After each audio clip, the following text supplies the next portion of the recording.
ठीक है। तो चूंकि ये एनिमल सी बॉटम में है, तो वाटर में जो ऑक्सीजन होगा बॉटम लेवल पर और सरफेस लेवल पर दोनों में डिफरेंस होगा। बॉटम लेवल पर जो वाटर है that will be deficient in oxygen in comparison to surface level water. तो इसलिए कह रहा है कि not only the hagfish encounter low oxygen levels amidst is feasting, जो नीचे में बैठा dead animal, it also must deal with all of the ammonia and urea being released from its dinner।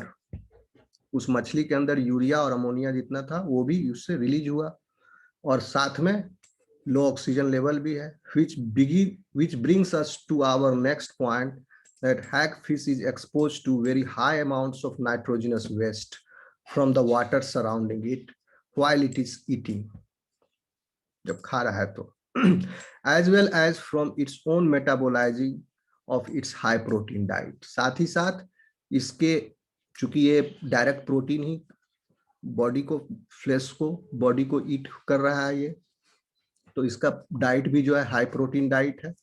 तो इसके खुद का हाई प्रोटीन डाइट है, तो इसके खुद के क्लोका से बहुत ज्यादा मात्रा में अमोनिया निकल रहा है, खुद का अमोनिया भी निकल रहा है, साथ में जिसको खा रहा है उसके ब्लड में भी अमोनिया है वो निकल रहा है नाइट्रोजनस वेस्ट के फॉर्म में। यूरिया भी, अगर कार्टिलेजिनस फिश था तो वो यूरिया भी निकल रहा है। साथ ही साथ चूंकि कैराकस है, डेड बॉडी है, तो वो बॉटम पर है और वो बॉटम फीडर है, तो नीचे में ऑक्सीजन भी कम है। तो इस तरह का एडवर्स एनवायरमेंट है इसके लिए, हैगफिश के लिए। ओके, क्लियर है? Yes. Most fish excrete their nitrogenous waste primarily through their gills rather than through their kidneys, and typically this nitrogenous waste is excreted in the form of ammonia। ठीक है, गिल से ammonia के रूप में release हो जाता है, rather than urea as in mammals। The hagfish is no exception here, means in the case of ammonia। So nitrogenous waste is excreted in the form of ammonia in hagfish also। So why it is selected? Why ammonia is selected? Ammonia का disadvantage भी है क्योंकि ये toxic है for body, but it is still selected, क्योंकि अब ammonia जैसे produce हुआ इसको ज्यादा देर ब्लड में रहने नहीं दिया जाएगा, इसको एक्सक्रीट कर दिया जाता है। Why do animals excrete nitrogen in different forms?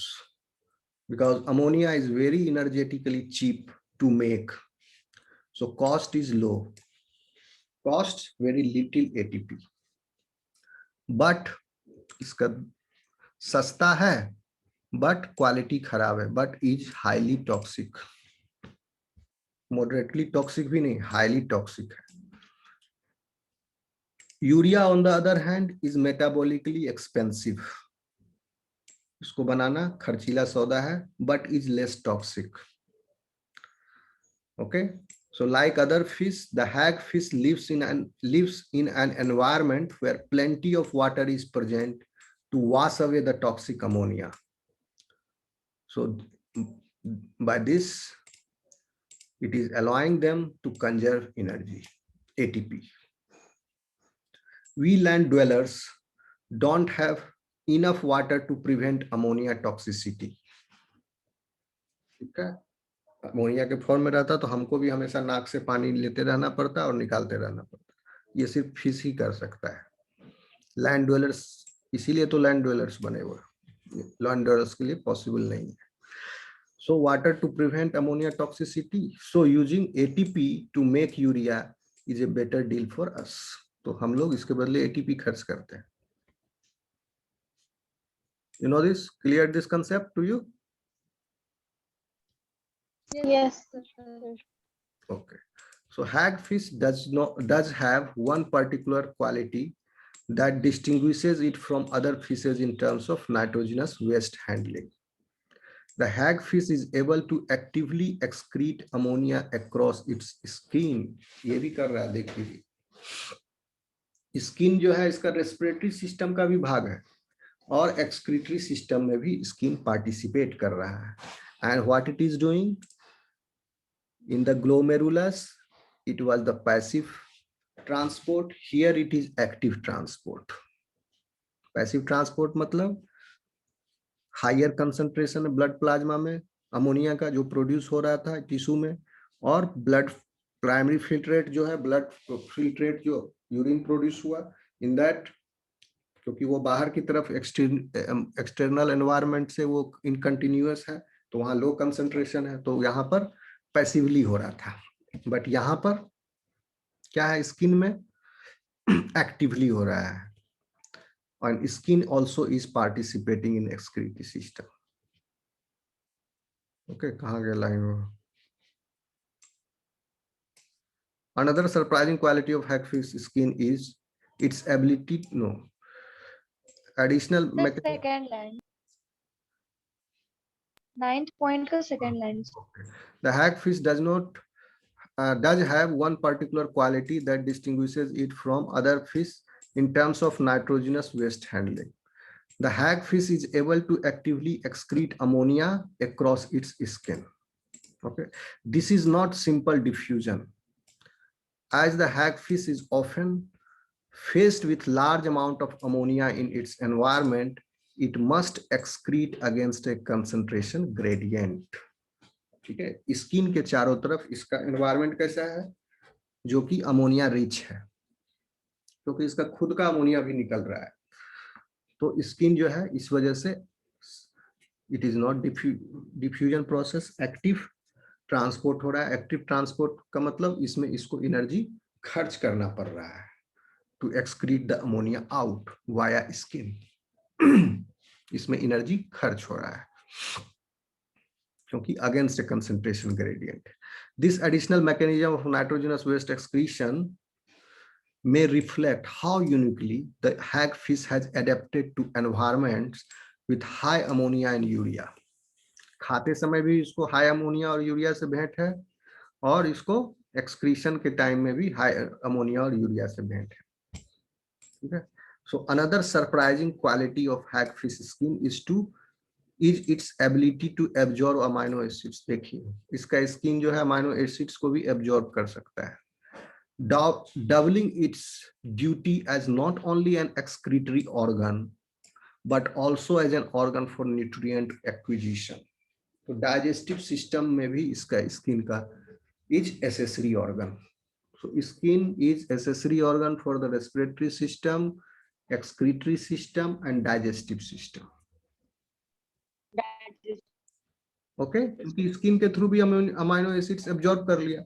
बगल में जो डेड एनिमल था उसका बॉडी फ्लूइड निकला, स्किन से टच हुआ, स्किन भी अमाइनो एसिड एब्जॉर्ब कर रहा है, मुंह से भी उसका बॉडी फ्लूइड को सक कर रहा है। Okay, the curious properties of the hagfish skin as well as its tolerance for usually high levels of plasma ammonia and urea make the hagfish an interesting prototype of nitrogenous waste handling. यानी एक model है, एक prototype समझ लीजिए hagfish को, जिसमें आप study कर सकते हैं कि हैगफिश स्किन को, कि कैसे स्किन जो है टॉलरेट कर रहा है high level of plasma ammonia को। साथ ही साथ स्किन जो है गैसियस एक्सचेंज भी कर रहा है, oxygen carbon dioxide exchange. Okay, साथ ही साथ स्किन जो है अमाइनो एसिड भी एब्जॉर्ब कर रहा है। While the cells of the hagfish must adapt to a pretty wild internal environment, अंदर भी इसका वाइल्ड एनवायरनमेंट है, हाई HCl है, हाई अमोनिया है इंटरनली भी, क्योंकि खुद इसका डाइट जो है प्रोटीन रिच है, तो उससे भी अमोनिया बहुत ज्यादा रिलीज होगा। Maintaining this internal environment seems relatively straightforward as it mimics the external environment. तो इंटरनल और एक्सटर्नल इसका ज्यादा अंतर नहीं है। With the gills and skin in play as well, what exactly does a hagfish kidney even need to do then? Question mark here. तो hagfish का kidney में भी हो रहा है, प्रोनेफ्रोस में तो बिल्कुल नहीं हो रहा है फिल्ट्रेशन, मीसोनेफ्रोस सेगमेंटल किडनीज में हो रहा है। तो इसका किडनी का एक्सक्रीशन का काम स्किन भी कर रहा है। ओके, एंड स्किन भी कर रहा है और मीसोनेफ्रिक किडनी भी कर रहा है। ओके, प्रोनेफ्रिक किडनी जो है इसका फेगोसाइटिक इन एक्शन है, that is not the main, that is not involved in the filtration. It has lost its function. Embryonic stage में pronephric kidney was doing the filtration. Later on it has lost it. आगे बढ़ें। Yes, sir. As you might expect, a hagfish kidney is quite primitive. Recall from embryology that human developed 3 different kidneys और excretory organs throughout life. 3 तरह का kidney और excretory organ humans जो है experience करते हैं in their life. Each more complex than the one it replaces. पिछले वाला से अगले वाला जो है ज्यादा कॉम्प्लेक्स है और अगला वाला जो किडनी आने वाला है वो पिछले वाले को रिप्लेस कर देता है। ऐसा नहीं है कि पिछले वाला ही और ज्यादा एडवांस होके अगला किडनी बन गया। ऐसा नहीं है कि प्रोनेफ्रोस में ही और ज्यादा ब्रांचिंग होकर के ट्यूब्यूल डक्ट बन गया मीसोनेफ्रिक डक्ट। ऐसा नहीं है, प्रोनेफ्रिक डक्ट टोटली पूरा डिजेनरेट होगा। ठीक है, ये स्ट्रक्चर पूरा गायब हो जाएगा, डाइजेस्ट कर लिया जाएगा, हाइड्रोलाइज कर लिया जाएगा, एब्जॉर्ब कर लिया जाएगा बॉडी में इंटरनली, और एक नया नेफ्रिक सिस्टम बनाया जाएगा इस एनिमल में। ठीक है, so that new one is mesonephric. ये डिस्कस कर चुके हैं हम लोग। Each more complex than one it replaces. समझ में आ रहा है? जल्दी जल्दी चलें। Yes, sir. Yes, sir. Yes, sir. Explain कर दिए थे फिगर आपको। And each representing different stages in evolution also. जैसे ब्रेन में देखे थे, humans start with the pronephros. Humans में भी, अभी ह्यूमंस का बात कर रहा है, प्रोनेफ्रोस यहाँ से स्टार्ट हुआ, then move on to mesonephros here, and finally the metanephros, that is kidney, which becomes the adult kidneys in humans. ठीक है, in aquatic vertebrates typically do not ever develop metanephros, and their kidneys are functional mesonephros. ठीक है, fish में भी mesonephros तक ही रहता है kidney develop, also called as opisthonephros. When this is the final evolutionary stage, यानी opisthonephros जो है फाइनल इवोल्यूशनरी स्टेज है। यानी फिश में भी मेसोनेफ्रोस किडनी जो है that will be called as opisthonephros 2, क्योंकि उसके बाद फिर वो किडनी मेटानेफ्रोस में तब्दील नहीं होगा। लेकिन ह्यूमंस में मेसोनेफ्रिक किडनी को ऑफिस्थोनेफ्रोस नहीं कह सकते, ऑफिस्थोनेफ्रोस कहलाएगा metanephric kidney. That will be the final evolutionary stage. So hagfish keeps its pronephros, sometimes called as head kidney, but functionally uses mesonephros as its kidneys. The hagfish kidneys are paired structures, each composed of near about 35 very large segmentally arranged glomeruli. 35 very large segmented, 35 very large glomeruli, large glomeruli, and these glomeruli are segmentally arranged in 35 segments with Bowman's capsule connected by short necks. Short neck opens directly into archinephric duct. ये छोटा neck है, Bowman's capsule, and this straight vertical tube is archinephric duct. And to this archinephric duct, this small tubule is connecting Bowman's capsule and this one. Okay, so short neck hai. And this short neck is opening directly into archinephric duct. ठीक है, आगे बढ़े। Yes, sir. Which then drains into the cloaca, और archinephric duct जो है cloaca में open है। See, this is archinephric duct. ये 35 सेगमेंटल जो मेसोनेफ्रोस किडनीज है, फंक्शनल किडनीज वो है, This is archinephric duct, and this archinephric duct is connected via nephrostome, and then nephrostome se there is a short horizontal neck, and this is glomerulus. Clear है? आगे बढ़े. Yes, sir. Yes.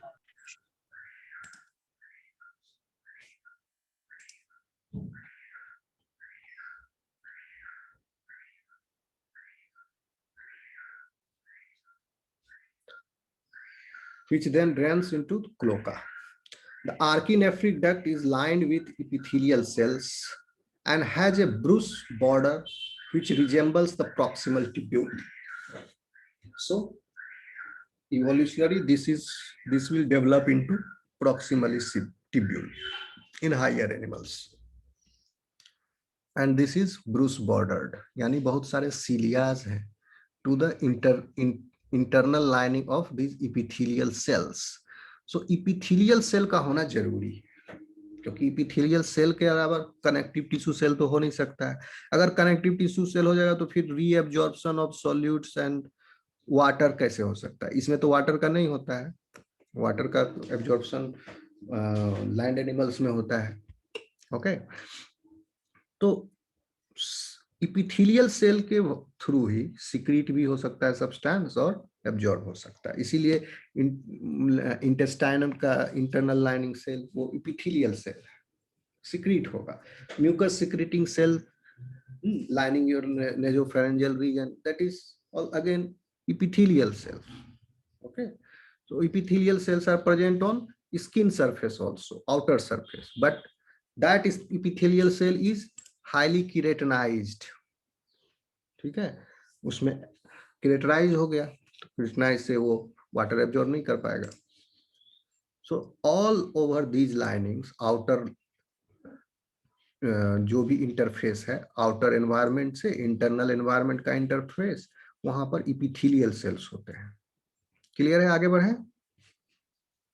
इसीलिए archinephric duct line with epithelial cells, क्योंकि अंदर का environment तो outer हो गया, इसमें यूरिन है और ये कंटिन्यूअस है एक्सटीरियर से, इसीलिए यूरिनरी ट्रैक्ट इन्फेक्शन बहुत जल्दी होता है. Which resembles the proximal tubule. Despite its simplicity, the hagfish kidney does share some similarities with that of mammals. क्या सिमिलरिटी है? ग्लोमेरुलस है, बॉमेन कैप्सूल है. ओके, सिर्फ मैमल से ही नहीं, अदर वर्टिब्रेट से भी सिमिलर है. Glomerular filtration barrier characteristics are similar. The archinephric ducts have sodium co-transport. Okay, systems and can reabsorb glucose like the proximal tubule, and it can concentrate magnesium, phosphate, sulfate, and likely hydrogen ions. All of these traits allow hagfish kidney to serve as a useful model of kidney physiology and pathophysiology. अब देखिए यहाँ पर एक confusion इसने create कर दिया कि यहाँ ये लिख रहा है सोडियम को ट्रांसपोर्ट, कहाँ पर है? आर्किनेफ्रिक डक्ट में. But what it is saying that there is no regulation of monovalent ions, and sodium क्या है? मोनोवेलेंट है. हेलो. Yes, sir. ग्लोमेरुलर. Yes, sir. Okay. Glomerular filtration barrier characteristics are similar. The archinephric ducts have sodium co-transport systems and can reabsorb glucose like the proximal tubule. And it can concentrate magnesium, phosphate, sulfate, and likely hydrogen ions. Okay. तो आप ये समझिए, अब हम से ये मतलब निकालेंगे. सोडियम का को ट्रांसपोर्ट होता है, मान लो. कुछ जरूरत क्या है? यानी जितना सोडियम अंदर गया उतना ही सोडियम बाहर जाएगा. So this is not, I cannot understand this. Okay, ठीक है, बाद में पता चलेगा तो हम बताएंगे. लेकिन क्योंकि ये क्या कह रहा है, there is no regulation of monovalent ions, और यहाँ को ट्रांसपोर्ट है, तो यहाँ ट्रांसपोर्टर प्रोटीन है. डक्ट्स हैव सोडियम को transport system. There is some agent involved here. So how it is saying that there is no regulation? Okay. आप लोग भी सर्च करना थोड़ा सा. अभी आज के बाद आपको नहीं, अभी बहुत बाकी है, रिप्रोडक्शन डेवलपमेंट पूरा बाकी है इसका. ओके, मैं आपके लिए एक्स्ट्रा क्लास निकालूंगा इसको बीच में, क्योंकि कल से मैं सेमेस्टर 3 स्टार्ट करूंगा सोडियम को ट्रांसपोर्ट. तो ठीक है, फिलहाल आपके लिए इसको आप यही मान के चलिए, there is no regulation of monovalent ions. इसको अभी इग्नोर करिए. Archinephric ducts have systems and can reabsorb. ये तो कर रहा है आर्किनेफ्रिक डक्ट, ये रीअब्जॉर्ब, ये देख रहे हो एरो, रीअब्जॉर्ब कर रहा है ग्लूकोज और calcium, other macromolecules, reabsorb glucose and can reabsorb glucose like proximal tubule. Proximal tubule glucose को reabsorb करता है in us, and it can concentrate magnesium, phosphate and sulfate. From outside environment, it is giving more calcium, more magnesium, okay, urea, sulfate, etc., and it can concentrate the urine. So this mechanism is not clear.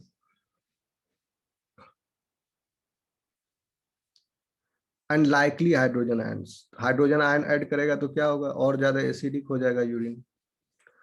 All of these traits allow hagfish kidneys to serve as useful model for kidney physiology. So last point is not to mention the hagfish glomeruli are enormous.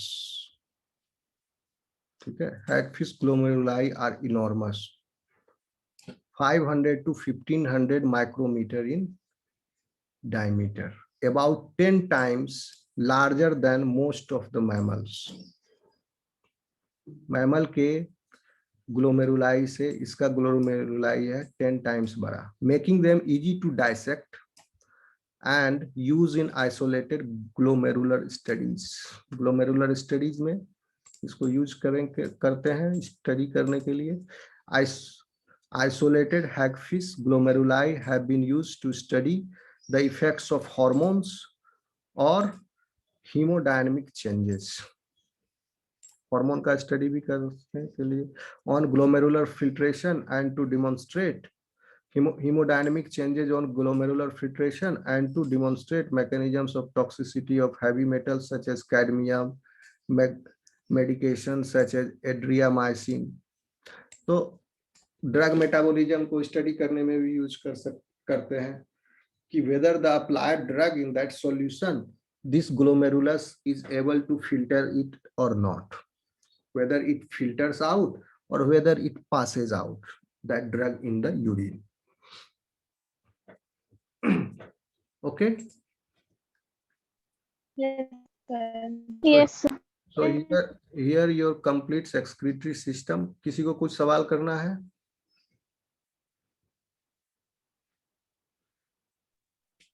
Next we will study reproductive system and development life cycle of this animal. Okay, तो next class के बारे में मैं आपको update करूंगा. थोड़ा मैं भी टायर्ड हो गया हूँ. Okay, bye bye, take care. नहीं रुको, attendance 1 second. Okay sir. Thank you sir.